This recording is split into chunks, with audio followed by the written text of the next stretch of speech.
I can't express how satisfying this is.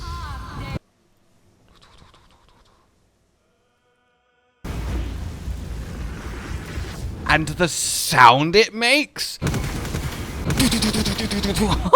Oh, yes! Hello, my fellow adventurers, and especially those of you inclined to the weave and the glorious power found within it.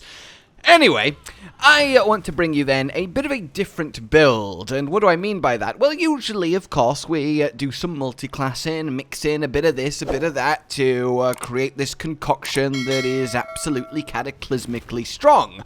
But there is, of course, the path of just pure class.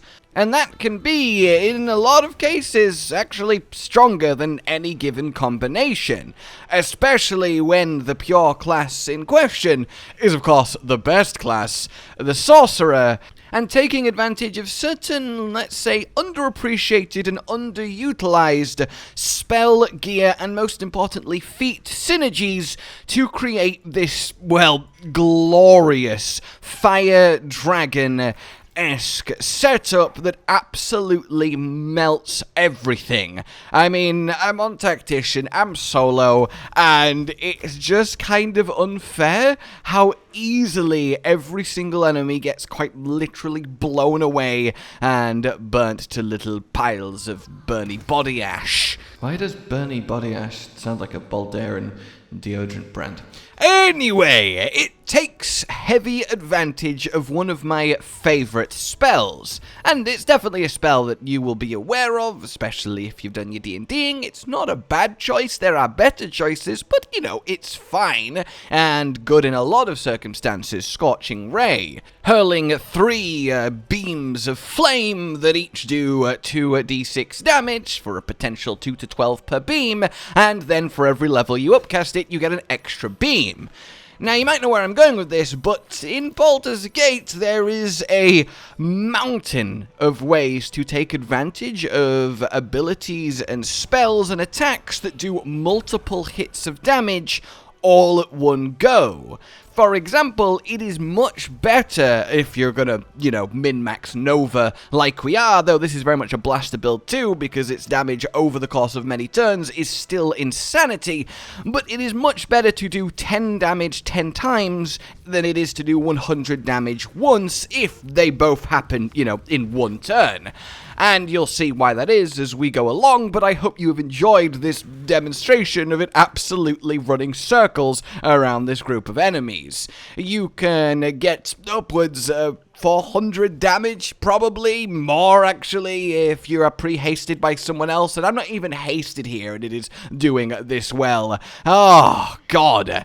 And then all of this on top of having the utility of being a sorcerer, your meta magic, your haste, your other suite of spells being, you know, the fireball bot too, which you can pump out for even more damage, and getting to use the level 11 draconic sorcerer fly to have unprecedented movement every single turn. It's honestly kinda busted. Oh, and you get to use 3 level 6 spell slots in a given fight, which I'm sure I don't need to tell you is kinda absurd. So, let's get to this thing then, with your levels, your gear, your gameplay, and how everything fits together. Level by level then, let's do this. Of course, we are picking Sorcerer as a pure Sorcerer build, and cantrips, grab what you like, but make sure to get light so you do have a permanent source of it. It will come in handy. And then I like to have shield and magic missile, especially if you're going to build towards this right from level 1.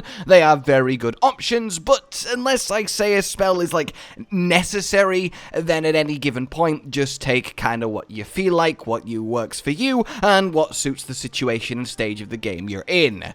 For our subclass, we want very specifically your draconic bloodline. Makes you a little bit tankier, but gives us access to a very important passive later on. For your ancestor, you need to make sure you choose a fire dragon. I would recommend Burning Hands, especially in the early game. It gives you a nice potent option, But if you want a little bit more CC, then feel free to get the sleep, but, you know, I'm not a huge fan of it. So we have our fire ancestor, and that is all good. Then for your ability spread, this is what you kind of want to be looking at. The extra dex is to just give you that little bit extra AC, because of course we'll be wearing clothing, and then charisma as it's our main everything as a sorcerer. A little bit of constitution, just to have that touch up on health, and then I like to have a little bit of strength, just to make, you know, jumping places easier in general gameplay, but choose the rest of your spread as you see fit. The main important thing is your charisma and your dex being up there.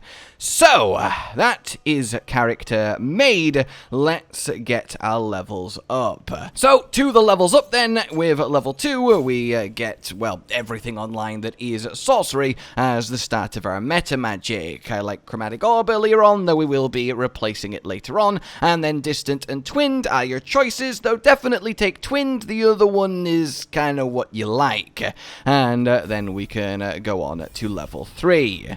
Here we get even more of our goodie, and indeed the goodiest of goodies, which is the whole point, our Scorching Ray, which will do a really nice amount of damage at this stage if you are actually level 3, but of course it is the core of what we're achieving here. And then we want Quicken Spell, so we can bonus action cast a spell on top of action casting a spell, which is just quite frankly busted. Then I like at this point to get rid of our Chromatic Orb and bring in Misty Step for the sheer utility of it, and then move on to level 4. Over in team level 4, we get our extra cantrip, and again, just kind of choose whatever works for you, and the same with your spell. A little bit of Hold Person can come in quite handy, but I also really like Knock just to get in chests. It's just a nice little utility thing, but most importantly, now we get our first feat.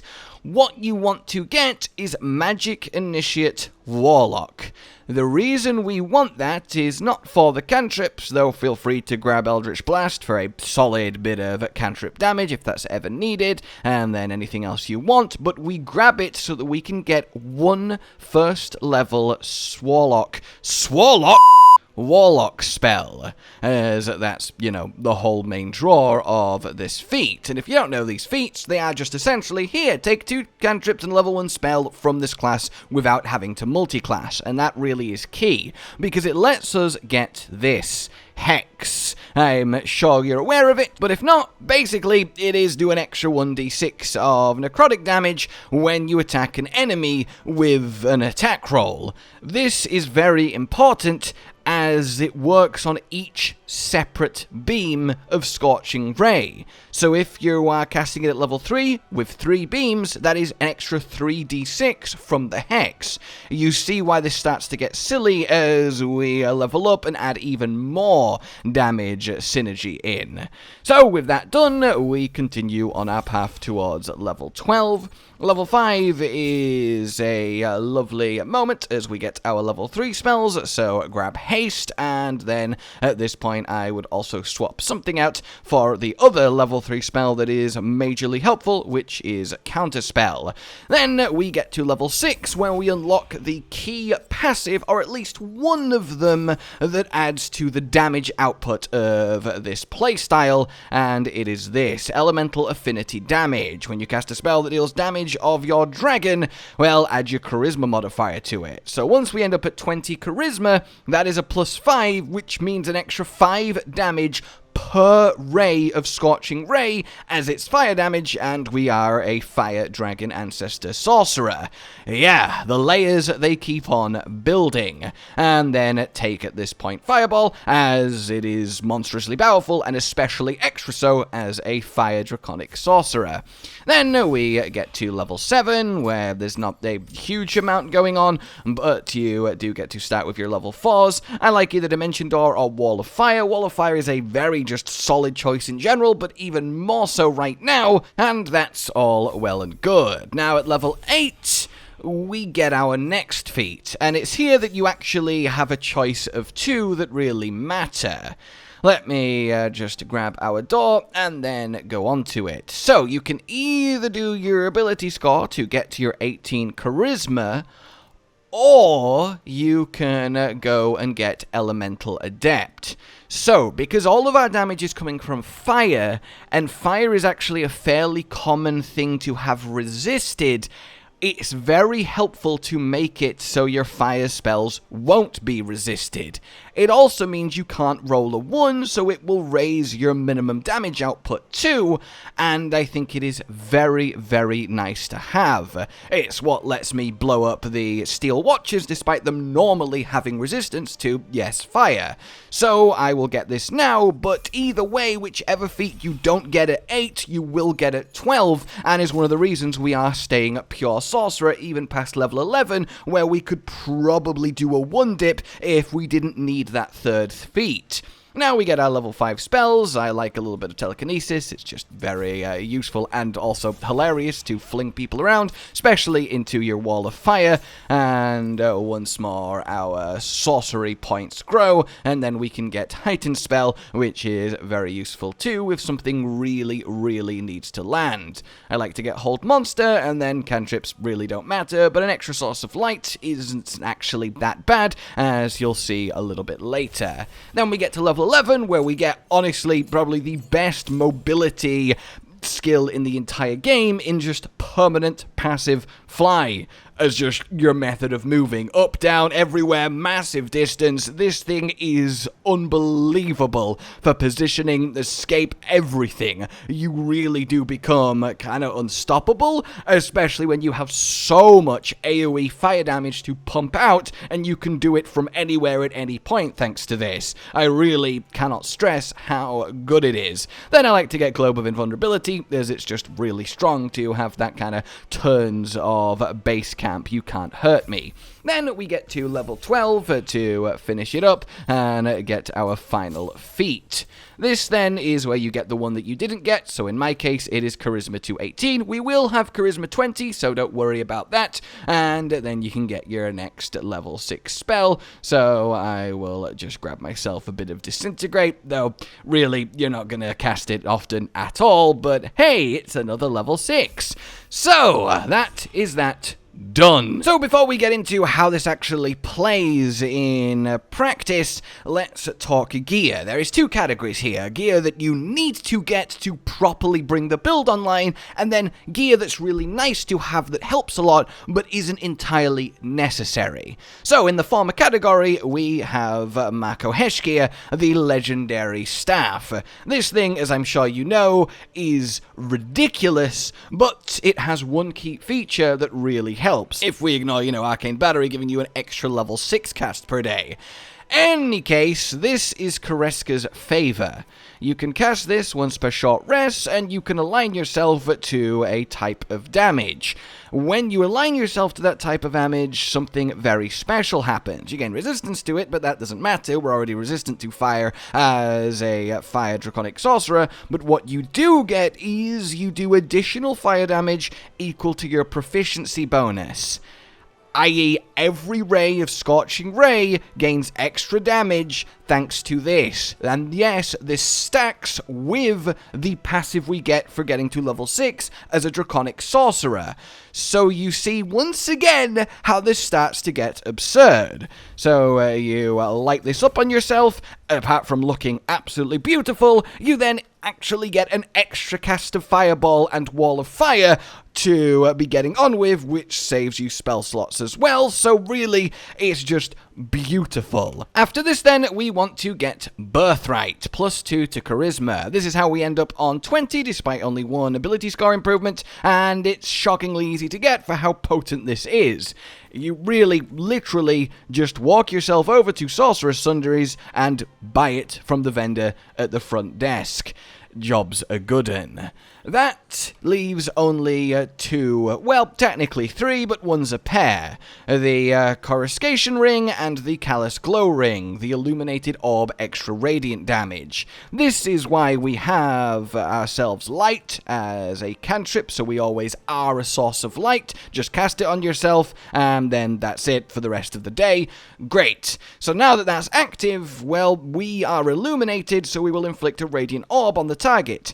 Then, because of that, we'll do an extra 2 points of damage in radiant damage to the target, and this is per ray. So that starts to stack up real good. Finally then, on the required side of things, you have yourself the Thermo-Arcanic Gloves. Whenever you deal fire damage, you give yourself 2 turns of heat. This is brilliant. So what heat does is you will get 1 to 4 fire damage self-inflicted per turn. That's fine, that's barely anything, but you gain access to heat convergence. This lets you use your heat stacks to do an extra 1 fire damage when you deal fire damage. So what we can do is fire off a Scorching Ray. It will give us maximum stacks of heat. Then we toggle on heat convergence to burn all of those stacks on the next bonus action quickened spell Scorching Ray to add 1 fire damage per ray of Scorching Ray, and then that just repeats and cycles. We'll show it more in practice when I get to the how to actually operate it, but you can see why that is very, very good. And if you want to know where they are from, it is when you are traveling to Last Light Inn with the Drider. It is Cansif, the absolute cultist that is along for the ride. He will drop them, so if you've turned against them, you've probably looted them and already got them, and if you didn't, well, that is where to pick them up in future. Then we reach kind of the optional stuff that's nice to have, but you don't necessarily need. For example, the Spellcrux Amulet off the Warden in Moonrise Towers to give an extra level 6 spell slot. That is obviously ridiculous to restore it as a bonus action per long rest. This is why you get 3 level 6 casts a day. 1 from spell slot restoration, 1 that you just have, and then 1 from your arcane battery. And if you want to know how to get Macro Heshgear, we have a whole dedicated video on getting it that I will hopefully remember to link down below, but you should easily be able to find. And alongside Macro Heshgear, you can get this next optional but very nice bit of equipment, Robe of the Weave, so that we get +1 bonus to spell attack rolls. Because we are firing out so many rays, each one will roll individually to hit, so we want them all to be most likely to hit as possible, and that's what this does, on top of just giving you a healthy amount of AC for a clothing-wearing sorcerer, by the way. The last bit of niceness, then, is Ketheric's Shield from, of course, Mr. Form himself, for another +1 to spell attack rolls to get that +2 on top of your charisma, and you start to be really accurate with your Scorching Rays. So that's all that done, then. Let's actually get into how it works. So, for our big boss, big health, Nova damage, make sure you are buffed up with your fiery favor, and then we are good to get into this. Oh, and obviously give yourself a light too for our radiantness, but a lot of the time you will still be lit up from various things around you, but it never hurts to make sure. Then from our Magic Initiate Warlock, you want to grab your Hex, and Hex the most effective stat that you can, and there we go on our Steel Watcher, and thus battle begins. He's gonna come and give me a donk, which is really, you know, to say I have 21 AC, these things are so good at actually hitting you. In any case, it is about to be our turn. So normally then, these guys, as I said, are resistant to fire, but because of Elemental Adepts, that no longer matters. So here we are. We have got Hex on him, and we are ready to start a burning. Your first attack then is going to be a level 5 Scorching Ray. The reason being is we want to save our level 6, as it's going to be even powerfuler because of the level 5. So we target it on him and blast off every beam. Boom, and already that's like 100 damage. That is brilliant. He's got the radiating orb above him, and if we check the log, we see the extra necrotic damage from Hex, and then the extra radiant damage from the rings, and then a huge amount of just pure fire damage because of our double stacked Macro Heshgear and our fire draconic sorcerer boost from level 6. Then we have now gained heat convergence. This is because we have 7 stacks of heat, as using the multi-hit fires gives you instantly max stacks. So what we do is we toggle this on, so now every time we do fire damage, it will do an extra 1. We then, because we're a sorcerer with our meta magic, do our quickened spell, and now we can cast our level 7, God, I wish, level 6 at Scorching Ray. I said 7 because you get 7 rays. We have 7 stacks, so that's convenient. Each ray will do an extra 1 fire damage, an extra 1d6 from Hex, an extra 2 damage from Radiant damage, on top of the boosted base damage from both our Staff and Sorcererness. So, yeah, the actual potential of this is 7, 14, 21d6 plus 7 per one of those, and an extra 14 Radiant and an extra 7 Fire. So you see why it gets kind of silly, and because of our robe and our shield, we have a solid 85% chance to hit per beam. And boom, he gets absolutely ruined, and you just see that mass of numbers pop up, and job is a good un. And then if we weren't maimed, we could fly away all happy, but we are, so we have to just sit here all sad. So that's generally the basis and how it goes down. Then past that, against general enemies, we are still just using our scorching rays spread across them as needed to do as much damage as we can. After you have killed the big main target, you can either use your bonus action to move the hex to the next person that you want to kill, but you can also then swap your concentration over to haste, which will probably do more for you now that the main health pool is gone, helped by Hex, if you've just got kind of like fodder guards left. So there you have it, everybody. That is your full Fire Dragon blasting Sorcerer, and it really is beautiful just how much you can stack Scorching Ray, and I love that despite this being a pure class in the world of everything that's busted coming from multiclasses, honestly might output the most Nova damage just going. There is a few strong contenders, of course. I'm looking at you, anything involving Tavern Brawler, but generally speaking, this works wonders for just how beautifully synergistic and straightforward it is. I hope you very much have enjoyed it. I hope you consider using it, and if you do,